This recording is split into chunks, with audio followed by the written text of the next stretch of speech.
महाराष्ट्र में बोल रहे, बोला मराठी नहीं आती तो पीटोगे। एक मारवाड़ी बच्चे को वहां पर इसलिए पीटा गया कि उसे मराठी नहीं आती थी। उसने 4 बार बोला कि मुझे नहीं आती मराठी, नहीं आती मराठी। एक बात मैं इस बात मंच पे कह रहा हूं, एक बार एक जंगल के सारे जानवर इकट्ठा होके शेर के पास चले गए। सुनना नई बात, सारे जानवर इकट्ठा होके शेर के पास चले गए। शेर से जाके बोले, राजा जी ये जंगल में सियार बहुत हू करते हैं, आप एक काम करो, इनको जेल में डालो। तो शेर बोला, जी सियार हू नहीं करेंगे तो क्या करेंगे? बोला, सर नींद डिस्टर्ब होती है, आप इनको जेल में डालो।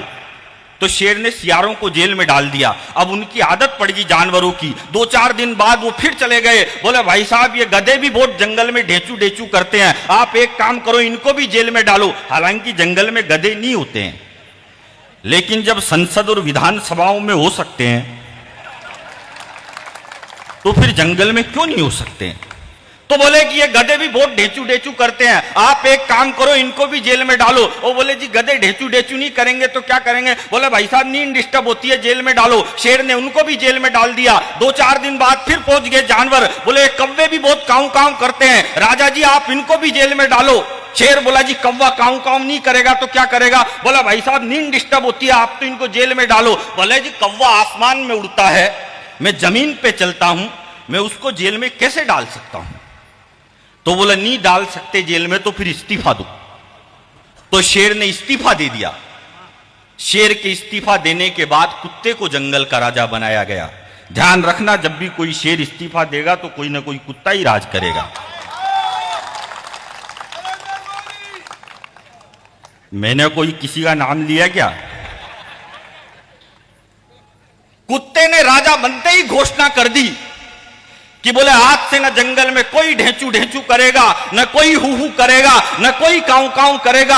आज से जिस जानवर को जंगल में रहना है सबको भो करनी पड़ेगी और कोई भी भाषा नहीं चलेगी। तो सारे जानवर परेशान हो गए, हमको वो आती नहीं है, हम कैसे बोले? बोले, नहीं बोल सकते हो तो जाओ यहां से। सारे जानवर इकट्ठा होकर दूसरे जंगल में बस गए। अब कुत्ता अकेला ही भो करता, कुत्ता अकेला ही भो सुनता, कुत्ता अकेला ही भो करता, कुत्ता अकेला ही भो सुनता। इसलिए कहता हूं भाई साहब, जिसको भोबो करनी आती है उसको भोबो करने दीजिए, जिसको हिंदी आती है उसको हिंदी बोलने दीजिए, जिसको मराठी आती है उसको मराठी बोलने दीजिए, जिसको मारवाड़ी आती है उसको मारवाड़ी बोलने दीजिए। क्योंकि भाषा कभी भी विवाद का विषय नहीं होती, भाषा हमेशा संवाद का विषय होती है।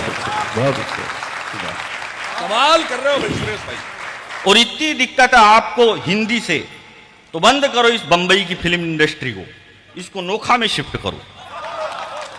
हाँ बात ये। और जब मुंबई में हमला किया था अजमल कसाब नाम के हत्यारे ने, तो उस मुंबई के हमले में महाराष्ट्र का एक बेटा तुकाराम ओंबले भी शहीद हुआ था। उस मुंबई के हमले में केरल के कोझिकोड का संदीप उन्नीकृष्णन भी शहीद हुआ था और उत्तराखंड के गजेंद्र सिंह बिष्ट ने भी अपने प्राण गंवाए थे। यह हिंदुस्तान महाराष्ट्र और राजस्थान से नहीं चलता, यह हिंदुस्तान 150 करोड़ लोगों के सामर्थ्य और शक्ति से चलता है।